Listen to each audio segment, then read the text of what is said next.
I'm Henry, 28 years old, and I never thought my own parents would betray me like this. For years, I worked multiple jobs while studying engineering, believing my college fund would eventually help clear my crushing student debt. Then I discovered the truth. They'd emptied it completely to fund my sister Elaine's jewelry business, the same one they always called more promising than my career. I cut them off completely. Weeks later, Mom called, "Send money for your sister's rent." Before I tell you what I answered, drop a comment letting me know where you're watching from, and hit subscribe if you've ever had to stand up to family who took you for granted. Growing up in Westlake, a middle-class suburb outside Cleveland, Ohio, seemed perfectly normal at first. Our two-story colonial with the faded blue shutters wasn't fancy, but it was home. My dad, Michael, worked as a sales manager at an office supply company, while my mom, Caroline, taught third grade at the local elementary school. My sister Elaine came along when I was 3, completing our seemingly perfect American family. The first time I noticed something was different was on my 7th birthday. I'd been hoping for a set of building blocks I'd pointed out for months. Instead, I got a practical backpack for school and some clothes. Mom smiled apologetically and said, "We need to be practical with you, Henry. You understand." I nodded, not wanting to seem ungrateful. 2 months later, for Elaine's 4th birthday, they transformed our backyard into an enchanted garden, complete with a rented bounce house and a professional face painter. When I mentioned the difference, Dad ruffled my hair and said, "Your sister just gets so excited about these things. You were always more serious." This pattern continued through elementary school. My straight A's were met with quick nods and comments like, "That's what we expect from you, Henry." When Elaine brought home a B+ in art, they hung it on the refrigerator for months and took her out for ice cream to celebrate her artistic breakthrough. I started to understand my role in the family, the reliable one, the one who shouldn't need much attention. Despite this, my passion for engineering blossomed early. At 9, I dismantled and reassembled our broken toaster, beaming with pride when it worked again. Dad just frowned at the mess I'd made on the kitchen table. By 11, I was building complex structures with whatever materials I could find. Cardboard popsicle sticks, old electronics parts. My 6th grade science project, a working model of a hydraulic bridge, won first prize at the district science fair. My parents attended but left early because Elaine had a dance recital the same afternoon. Mrs. Donovan, my 7th grade science teacher, was the first adult who seemed truly impressed by my abilities. After class one day, she showed me a magazine about engineering innovations and said, "You have a gift, Henry. I can see you designing incredible things someday." Her words stayed with me, becoming a North Star when family recognition was scarce. When I turned 12, during a rare moment of parental focus, Dad mentioned something that would shape my future expectations. "We've started a college fund for you, Henry. If you keep those grades up, you'll have a good head start for engineering school." Mom nodded in agreement, adding, "Education is important. We're putting away a little each month." This promise became fundamental to my understanding of their love. They might not show it emotionally, but they were planning for my future. Throughout my teenage years, they regularly referenced this fund. "Can't afford those concert tickets, Henry. We're putting that money toward your education." Or, "That summer camp would be nice, but we're focused on your college fund." I accepted these sacrifices, grateful they were investing in my future, even if they were frugal with praise. Meanwhile, Elaine cycled through expensive hobbies with alarming frequency, each one hailed as the discovery of her true calling. When she was 13, photography became her passion. Mom and Dad didn't hesitate to purchase a $2,000 camera setup, along with editing software and printing equipment. 6 months later, the camera collected dust as Elaine discovered painting. Our garage transformed into a private studio with easels, canvases, and premium paints that cost more than I earned in 3 months of mowing lawns. By 16, Elaine had moved on to fashion design. New sewing machines appeared along with mannequins and endless bolts of fabric. Mom drove her to weekend courses in Columbus, nearly 2 hours each way. When I asked about joining a robotics camp just 30 minutes from our house, Dad sighed and mentioned budget constraints. "Maybe next year, son. The college fund comes first." I began noticing financial strain in our household. Hushed arguments between my parents about credit card bills became more frequent. To help out, I took a part-time job at the local hardware store, working weekends and summer breaks. I contributed to household expenses and bought my own clothes and school supplies, believing I was protecting that sacred college fund. My high school graduation should have been a milestone celebration. I'd finished second in my class, earning a partial scholarship to Ohio State's engineering program. My parents attended the ceremony, of course, but their congratulations felt perfunctory. "Good job," Henry Dad said, checking his watch. They were eager to leave for Elaine's art exhibition at a local coffee shop where she was showing her latest fashion sketches. "This could be the beginning of her career," Mom whispered excitedly, as they hurried me to the car. My achievements felt like a checkbox they were glad to mark completed. Elaine's potential still warranted their enthusiasm. That night, as they gushed over Elaine's 5 drawings displayed between the espresso machine and the pastry case, I retreated to my bedroom to review my college acceptance package again. I calculated costs against my savings and the promised fund, planning my future with the methodical precision I'd apply to any engineering problem. I believed that fund represented their faith in me, even if they couldn't show it in other ways. Arriving at Ohio State's campus filled me with a sense of possibility I'd rarely experienced. For the first time, I was surrounded by people who spoke my language of mathematics, physics, and design. During orientation week, I met with the financial aid office, confidently mentioning my college fund. "My parents have been saving since I was 12. I explained to the counselor. "I'll need to access those funds to supplement my partial scholarship." The first disappointment came just 2 days later. Mom called, her voice strangely hesitant. "Henry, about the college fund. We can only provide about half of what we'd hoped." She explained that some unexpected expenses had come up, but promised they'd send what they could each semester. I swallowed my disappointment, adjusting my plans accordingly. That afternoon, I applied for student loans and visited the campus employment office. Within a week, I was working 30 hours at 3 different jobs, shelving books at the library, assisting in the engineering lab, and delivering pizzas on weekends. My typical day started at 5 in the morning, with a shift at the library before classes, followed by afternoon lab work, then delivery runs until midnight. I studied between deliveries, keeping textbooks in my car, and reviewing formulas at red lights. Sleep became a luxury I couldn't afford. Most nights I managed 4 or 5 hours before my alarm blared, signaling another marathon day. My roommate Jeff, whose parents covered all his expenses, watched my schedule with a mixture of awe and concern. "Dude, you're going to burn out," he warned one night, finding me asleep at my desk, face pressed against my thermodynamics textbook. I just shrugged. No choice. Engineering degree won't pay for itself. The academic challenges were substantial, even without my punishing work schedule. Engineering courses demanded precision, creativity, and endless problem-solving. Group projects suffered because I couldn't attend evening meetings, forcing me to complete my portions independently during the night hours. My grades remained solid but not spectacular, A- and B+, where I might have earned straight, as with more time to study. Social life became an unaffordable luxury. When classmates invited me to football games or study groups at coffee shops, I calculated the cost in hours worked and dollars earned. Almost always I declined. Networking events, crucial for engineering students, seeking internships conflicted with delivery shifts I couldn't afford to miss. I watched from a distance as my peers built connections that would later translate to job offers.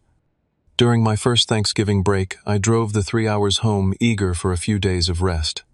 The moment I walked through the door, Elaine's animated voice dominated the house. "It's going to revolutionize the accessory market," she proclaimed, showing our parents sketches of jewelry designs. The dining room table had been transformed into a makeshift workshop with beads, wire, and tools scattered across the surface. "Elaine started a custom jewelry business." Mom explained, her face alight with pride. "She's already sold 3 pieces to her old high school teachers." Dad clapped me on the shoulder. "Henry, come see what your sister's created. She's got real vision." I set down my laundry bag. I'd brought clothes home to save on laundromat costs, and examined Elaine's work. The pieces were nice enough, though similar to items I'd seen in mall kiosks. "Looks good," I offered, genuinely trying to be supportive. "Not just good," Dad corrected. "These are special. She's already talking with a boutique in Columbus about carrying her line." Throughout the break, Elaine's business dominated every conversation. New equipment appeared daily: a specialized jewelry kiln, premium metalworking tools, packaging materials with custom-printed logos. When I asked about the cost, Mom waved dismissively. "You have to spend money to make money. This is an investment in Elaine's future." I bit back the obvious question. What about the investment in my future? What about the college fund that had suddenly diminished? When I returned to campus, our communication grew increasingly distant. My calls home went to voicemail. Return calls were brief, with Mom or Dad often saying they were heading out to help Elaine with a craft fair or boutique meeting. Their questions about my studies became perfunctory, their interest seemingly exhausted after asking if I was still doing well. The pattern continued through sophomore and junior years. Each holiday visit revealed new expansions to Elaine's jewelry business. A dedicated room in the house converted to a studio, a professional website, glossy business cards. Meanwhile, each semester brought new notifications about my student loan balances increasing. During winter break of my junior year, a particularly painful family gathering crystallized everything. We hosted extended family for dinner, and conversation revolved entirely around Elaine's creative ventures. My cousin asked about my engineering studies, but Dad interrupted before I could answer. "Henry's doing fine with his studies," he said dismissively. "But you should see Elaine's new collection. She's incorporating semi-precious stones now." Later, while helping Mom with dishes, I overheard Dad talking to my uncle in the living room. "Engineering is just a job," he said, not realizing I could hear. "Elaine has real potential. She could build something special, something with her name on it. Henry's just following a conventional path." I nearly dropped the plate I was drying. All those years of hard work, the crushing schedule, the sacrifices reduced to just a conventional path. That night I lay awake in my childhood bedroom, staring at the ceiling, wondering if anything I accomplished would ever measure up in their eyes. By senior year, the constant work and study had taken its toll. Dark circles permanently underlined my eyes. My weight had dropped from skipped meals and stress. But an opportunity arose that momentarily brightened my outlook: a prestigious internship at an innovative engineering firm in Cincinnati. The position aligned perfectly with my interests in sustainable design and offered strong possibilities for post-graduation employment. There was just one problem. The internship paid only a small stipend, insufficient to cover my basic expenses while I continued my coursework. I'd need to reduce my working hours, creating a financial shortfall. With reluctance, I called my parents. "I wouldn't ask if it wasn't important," I explained, outlining the career benefits of the opportunity. "I just need a little help for one semester, maybe from the college fund." The long pause that followed should have prepared me for the answer. "We just don't have it right now," Henry, Mom said finally. "Elaine's business is at a critical growth stage. Maybe try another student loan." I declined the internship, accepting instead a position at a local manufacturing plant that paid better but offered little in terms of career advancement. The engineering world values those early prestigious connections, and I knew I was sacrificing future opportunities for immediate financial survival. Another compromise in a long line of them. Graduation day arrived with a strange mixture of pride and exhaustion. 4 years of relentless work had earned me a Bachelor of Science in Mechanical Engineering. The ceremony was scheduled for 10 in the morning, and I asked my family to arrive by 9 so we could take photos before I needed to line up with my class. At 9:45, I stood alone outside the auditorium, continuously checking my phone. Finally, a text from Mom running late. "Elaine needed to prepare for tomorrow's craft fair. Save us seats." I couldn't save seats at a graduation ceremony where students and families sat separately, but I didn't bother explaining this. By the time they arrived, rushing in at 10:20, I was already seated with my classmates. I caught a glimpse of them finding places in the back, just before the engineering graduates were called. The dean read my name, mentioning my cum laude distinction. As I crossed the stage, I scanned the crowd, spotting my parents in the distance. Dad was checking his phone. Mom was helping Elaine organize something in a folder: craft fair applications, I later learned. My moment, 4 years in the making, registered as barely a blip in their attention. After the ceremony, we gathered briefly for photos. We need to head out soon, Dad mentioned, checking his watch. Elaine needs to finish preparing her displays for tomorrow. Actually, I said, summoning determination, I was hoping we could discuss my student loans. Now that I've graduated, I wanted to talk about using the remainder of the college fund to pay down some of the debt. My parents exchanged a look I couldn't quite interpret, something between guilt and alarm. Let's discuss this at home, Mom suggested. Not here. In their car on the way back to my apartment, an uncomfortable silence prevailed. I tried again. The interest is already accumulating. If we could apply the college fund now, it would save money in the long run. Dad cleared his throat. Henry, there's something we need to explain. My stomach tightened as we pulled into my apartment complex parking lot. Something in his tone triggered a warning in my mind. We sat in the parked car engine off the spring heat building in the enclosed space. The college fund, I prompted when neither of them spoke. Dad gripped the steering wheel, though we weren't moving. The situation is, well, the fund isn't currently available. What does that mean? Is it locked in some investment that needs to mature?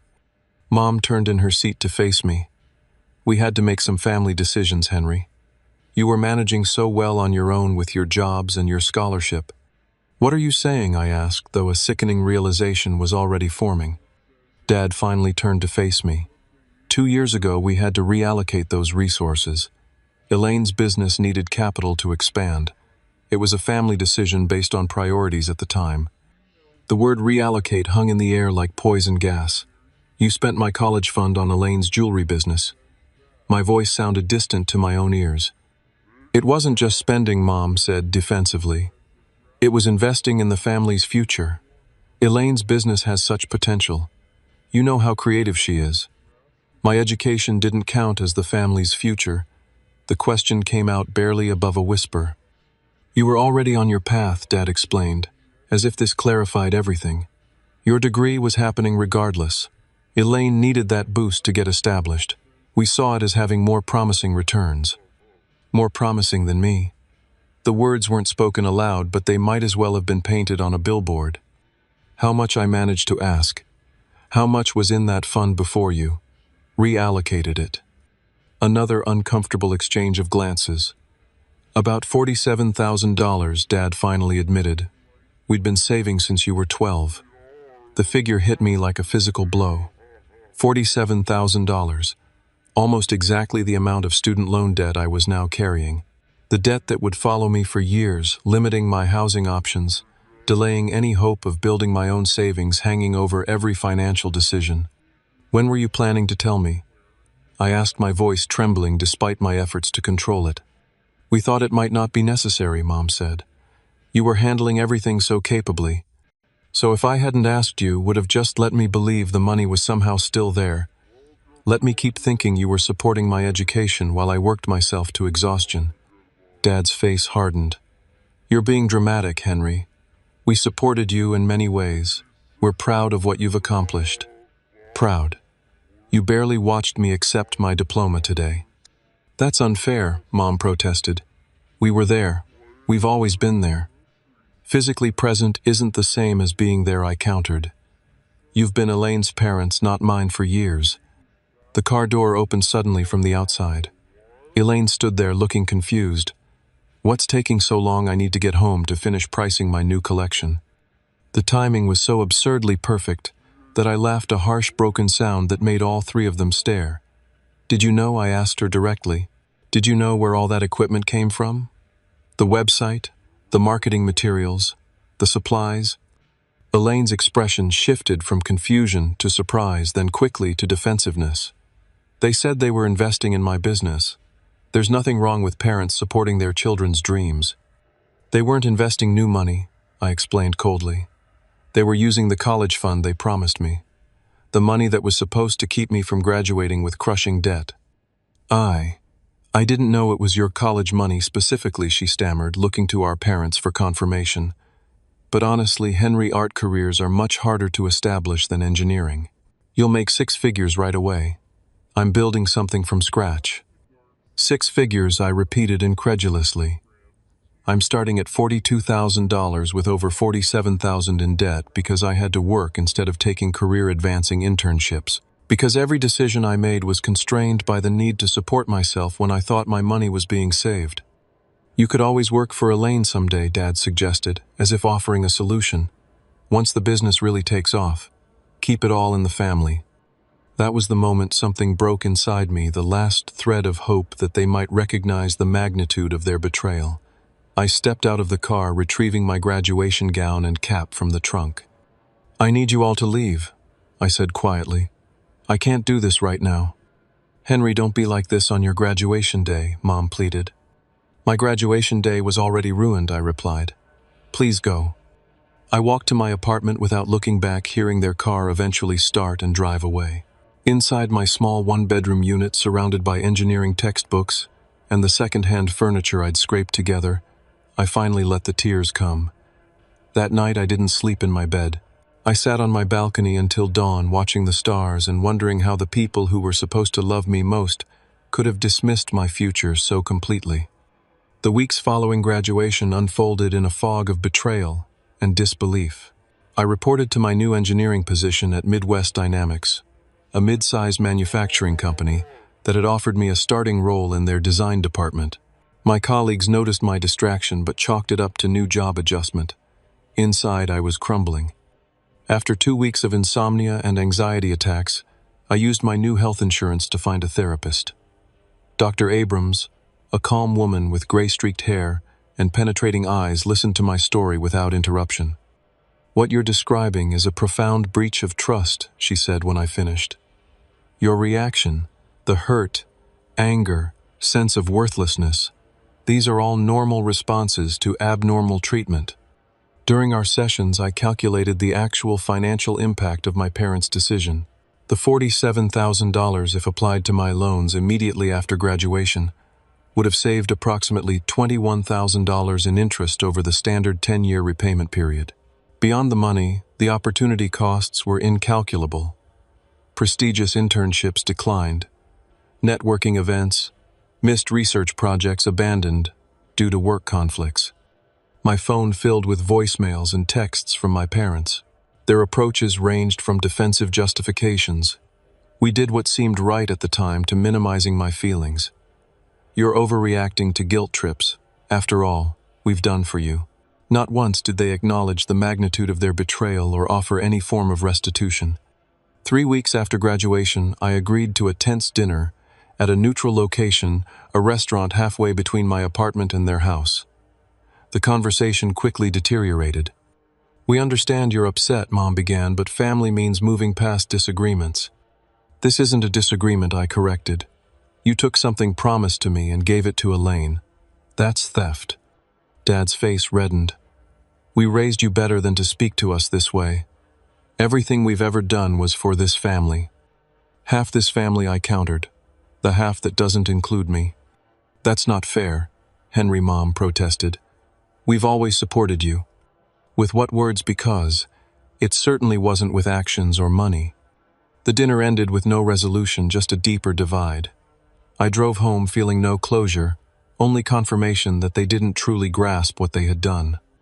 Meanwhile, through mutual friends, I heard about Elaine's business continuing to struggle despite the substantial investment. Her new collection hadn't sold well at the craft fair. The boutique in Columbus had declined to carry her line, citing inconsistent quality.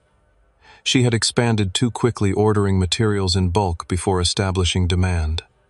Yet my parents continued funneling resources to her failing venture.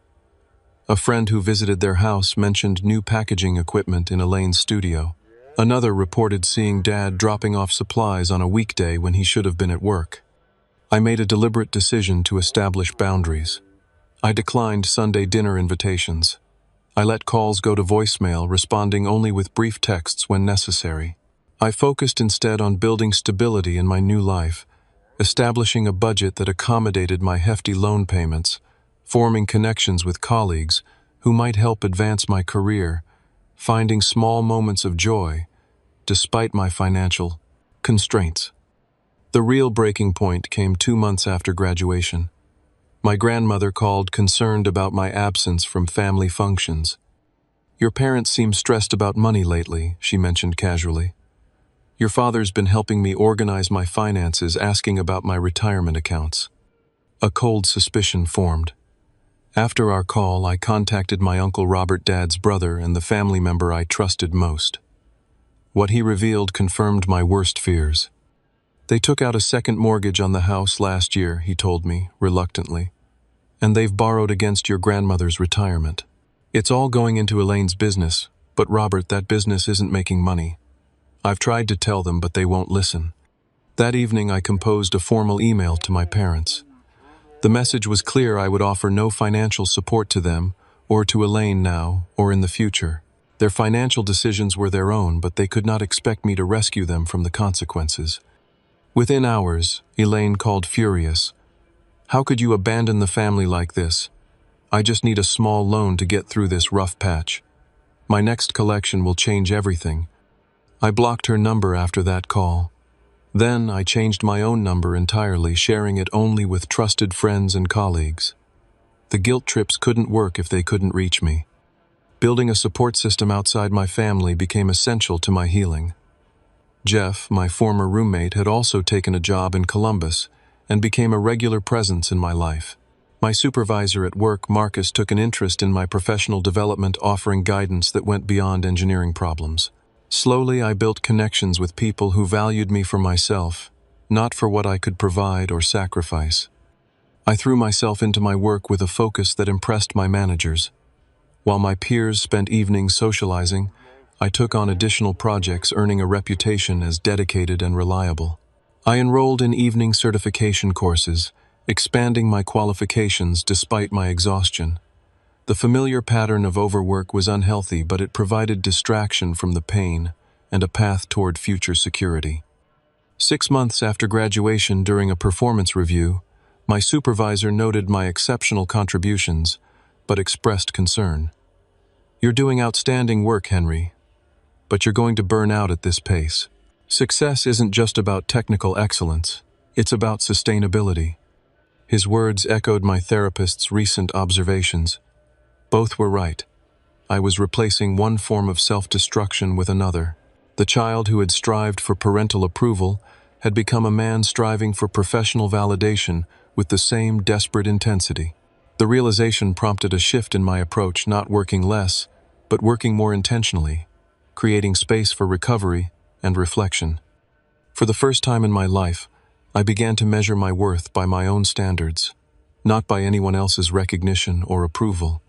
It was a fragile beginning, easily shaken by moments of doubt, but it was growth nonetheless. 8 months after graduation, news reached me through Sarah, a mutual friend from high school. She had visited a local craft market where Elaine had a booth. "It was kind of sad, Henry," she reported over coffee. "She was practically giving stuff away. Mentioned she's closing her studio space. There were 'everything must go' signs all over." Despite everything, a pang of sympathy surfaced.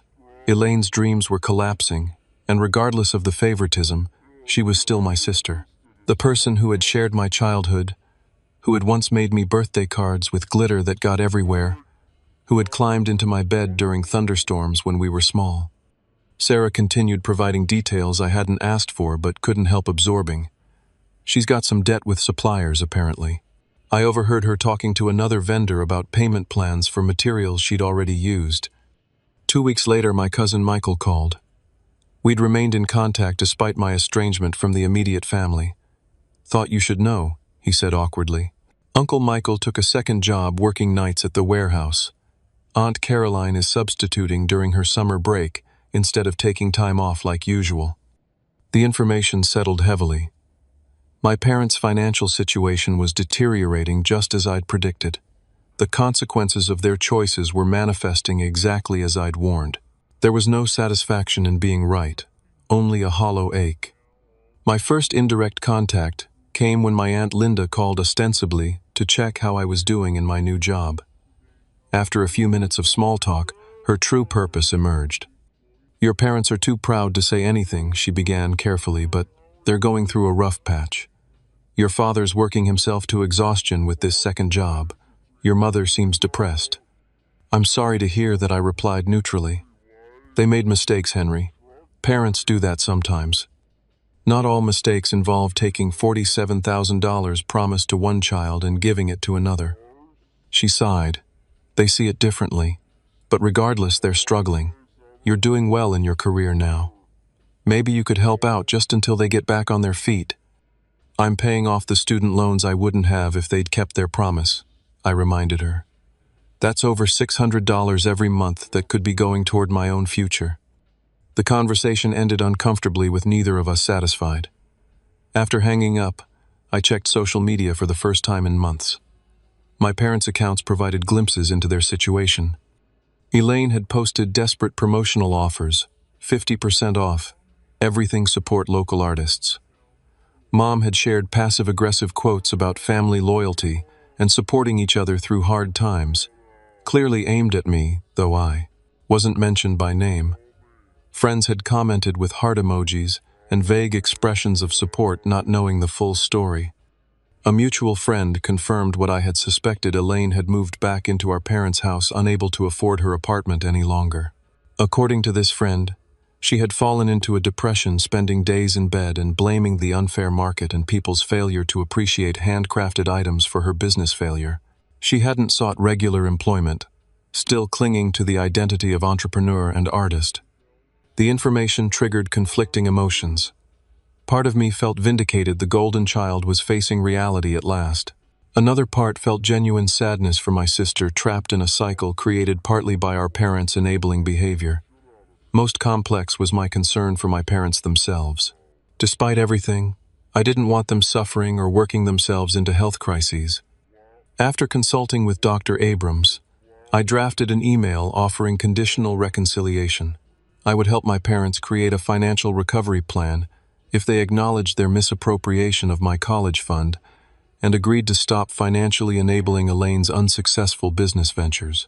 The help I offered wasn't cash, it was financial planning assistance, leveraging the budgeting skills I'd developed out of necessity. Their response came 3 days later, disappointingly predictable. They appreciated my concern but felt I was being controlling by attaching conditions to my help. They couldn't possibly abandon Elaine when she was so close to turning things around. The email concluded with hope that I would find it in my heart to help without judgment. The final straw came when Michael, my cousin, sent me a text message with a photo attached. It showed a whiteboard in my parents' kitchen with the heading New Business Plan, Ease Boutique Online. Below it was a budget that included a line item, Startup Capital Car Sale Proceeds. They're talking about selling your mom's car to fund Elaine's online shop, Michael explained. Thought you should know.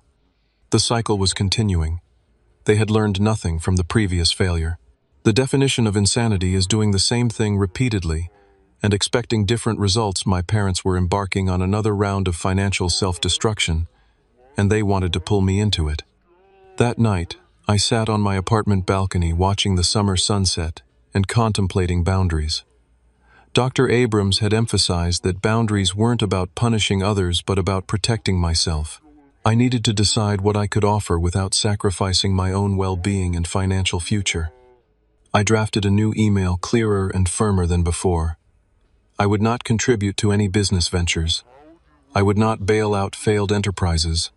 I would not enable the pattern that had already caused so much damage.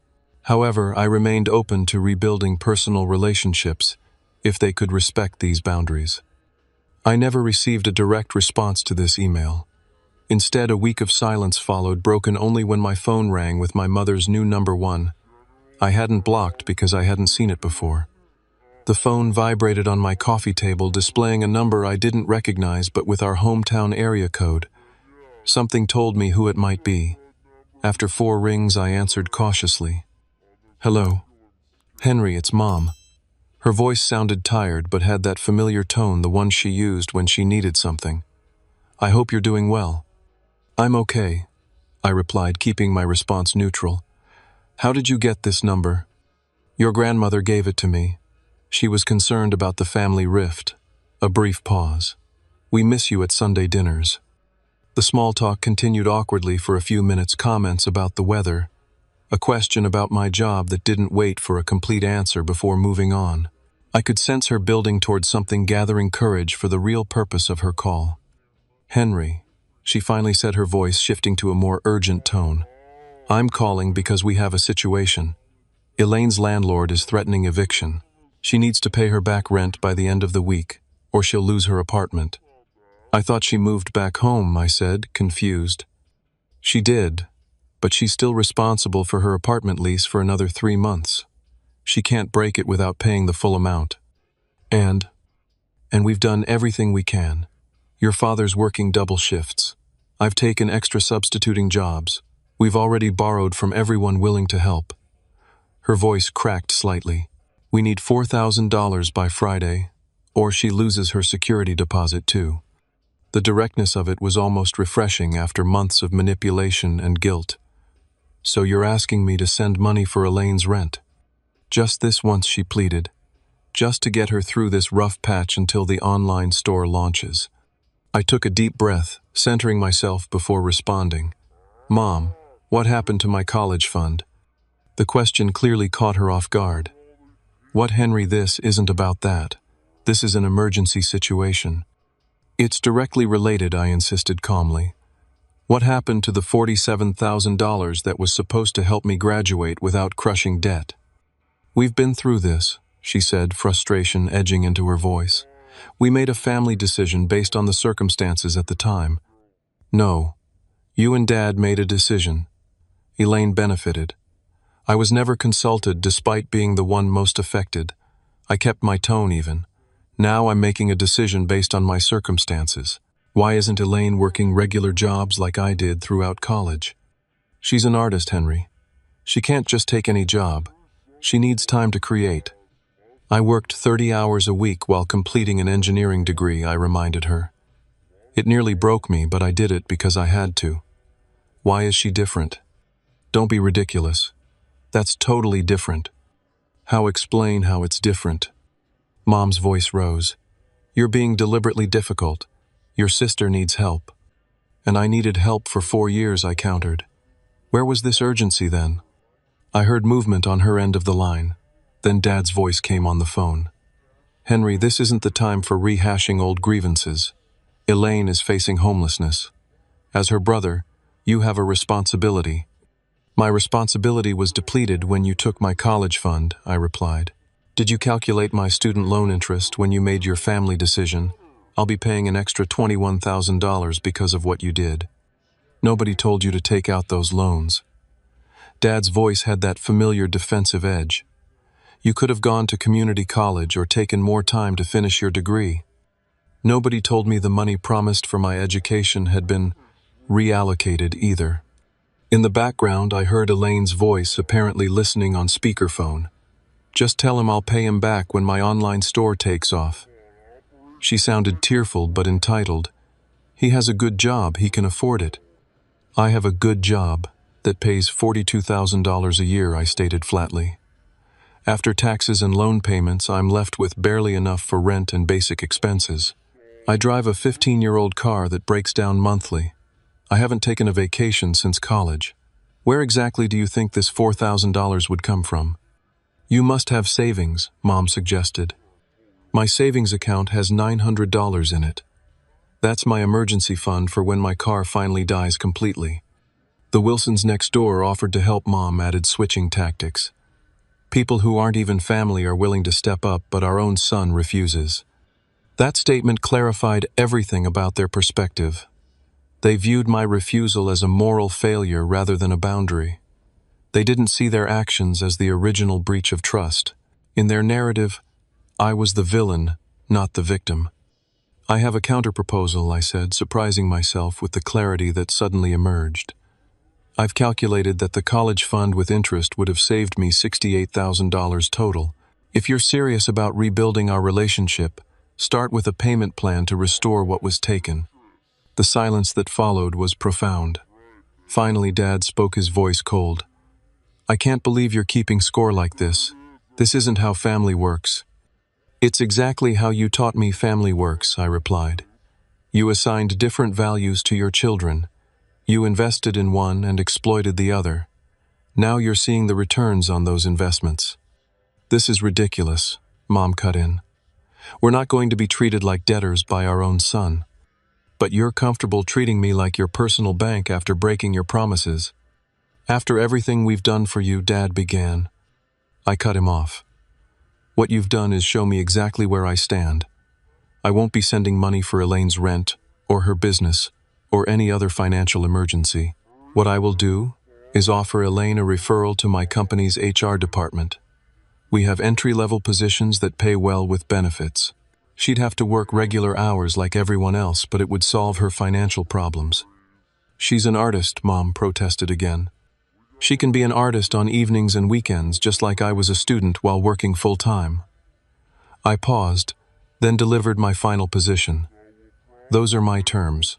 Help finding legitimate employment, not cash handouts. And any future relationship depends on acknowledgement of what happened with my college fund.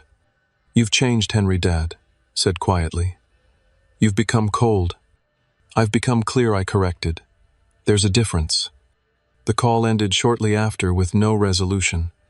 I sat in my apartment surprisingly calm despite the confrontation. For the first time since discovering the truth about the college fund, I felt completely certain about my position.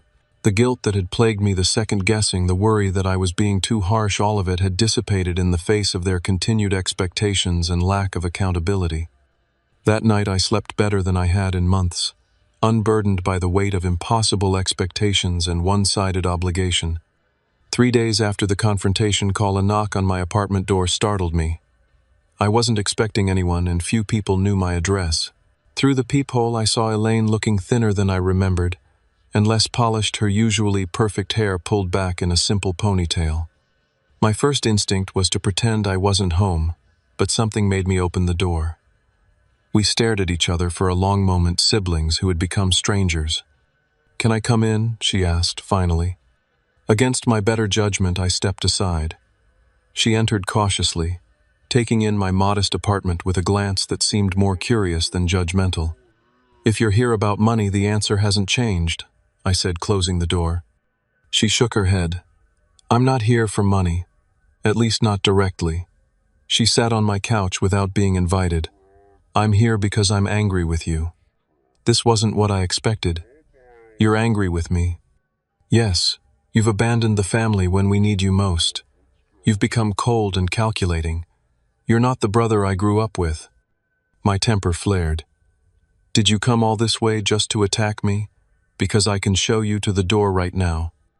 "No, wait," she said quickly, her anger visibly deflating. "That came out wrong. I don't understand why you won't help us." I took a seat across from her. "Did Mom and Dad ever tell you exactly where the money for your business came from?" She looked down at her hands. "They said they were investing in me." "That wasn't their money to invest. It was mine. Money promised for my education since I was 12. They said it was a family decision. A decision made without consulting the family member most affected," I interrupted. "Did you know I worked 30 hours a week throughout college? Did you know I turned down career opportunities because I couldn't afford to take them? Did you know I graduated with nearly $50,000 in debt that will take me at least 10 years to repay?" She was silent for a moment, then whispered, "I knew some of it, not all. When did you find out about the college fund?" She wouldn't meet my eyes. "Last year, I overheard Dad talking to Mom about whether they should tell you. Mom thought you never needed to know since you were managing fine on your own." The admission hung in the air between us. She had known and said nothing. "I should have said something," she continued, surprising me. I felt guilty, but by then the money was gone, spent on equipment that isn't worth half what we paid a website. Nobody visits materials I couldn't use effectively. Her composure cracked, and suddenly she was sobbing. "I've failed at the one thing they believed in, and now we're all paying for it." Despite everything, seeing my little sister break down stirred something protective in me. Not enough to offer money, but enough to hand her a tissue and wait until the tears subsided. "I was jealous of you growing up," she said, eventually wiping her eyes. "You always knew exactly what you wanted. You were so smart, so focused. Mom and Dad expected me to be like you, but when I couldn't, they overcompensated. They threw money and praise at everything I attempted, hoping something would stick. This perspective had never occurred to me. They made it pretty clear they thought you were the one with real potential." She laughed bitterly. "They lied to both of us then. They told me I was special while panicking that I'd never be as capable as you." She looked around my apartment again. Even with everything they did to hold you back, look at you employed independent building a life. Meanwhile, I'm 25 and moving back to my childhood bedroom, with nothing to show for all their investment except debt and unsold inventory. We talked for hours that afternoon, clearing away years of misunderstanding and resentment. Elaine admitted she'd enjoyed being the favorite, but recognized now how hollow that favoritism had been, setting her up for failure by insulating her from real-world consequences and honest feedback. I acknowledged that I'd been so focused on my own hurt that I hadn't considered how the dysfunctional family dynamics had damaged her too, just differently. "What are you going to do now?" I asked as evening approached. She sighed. "I don't know. The landlord agreed to a payment plan, so at least I'm not being evicted immediately. But long-term, I'm out of ideas." "My offer stands," I said. "Not cash, but I can help you find a real job. Something stable while you figure things out." To my surprise, she nodded. "I think I'm ready for that. The constant pressure to make the business succeed, to justify Mom and Dad's faith in me, it's been crushing. Maybe a regular job with regular hours would actually give me more freedom in a way." The next day, I brought her resume to our HR department. They had an administrative position, open, not glamorous, but steady, with health benefits and growth potential. Elaine interviewed the following week and was hired starting immediately. A month passed before I heard from my parents again. My father called on a Sunday afternoon, his voice lacking its usual confidence. "Elaine says she's working at your company now," he began awkwardly. "In a different department, but yes. She seems better, more focused." He cleared his throat. "She told us everything you two talked about how she felt growing up, about the pressure, about knowing the college fund had been used for her business." I stayed silent, waiting. "I've been thinking about what you said about the interest on your loans." His voice grew quieter. "I don't think your mother and I fully understood the impact of our decision. It wasn't a complete acknowledgement, but it was something. It's affected every aspect of my adult life," I said simply. "I can see that now." A long pause. "I can't repay it all at once. I don't know if we can ever repay it fully, but I'd like to start. Would you be open to meeting to discuss how we might begin to make amends?" 2 weeks later, a thick envelope arrived in my mailbox. Inside was a handwritten letter from my mother, 6 pages of reflection, regret, and request for forgiveness. She wrote about her own insecurities as a parent, about misplaced priorities, about the gradual recognition that their investment strategy had harmed both their children in different ways. The letter wasn't perfect. There were still moments of justification and minimization, but underneath was something I hadn't expected: genuine remorse. Also in the envelope was a check for $2,000, not life-changing but significant, given their financial situation, and a note promising similar payments quarterly, until they had made meaningful progress toward the meaningful progress. Restoration.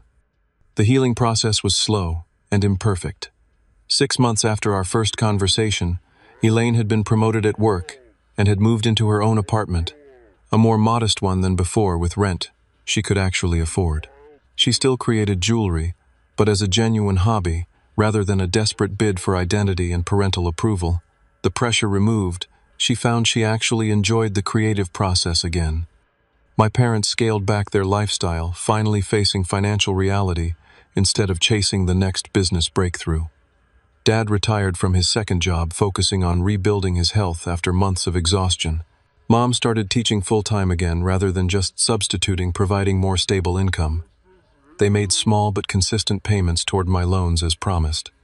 1 year after the confrontation call, we gathered for dinner at a restaurant neutral territory.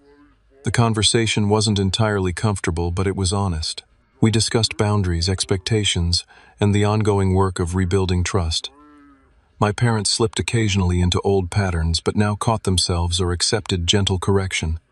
Through therapy and reflection, I'd come to understand that my worth wasn't determined by their validation or approval.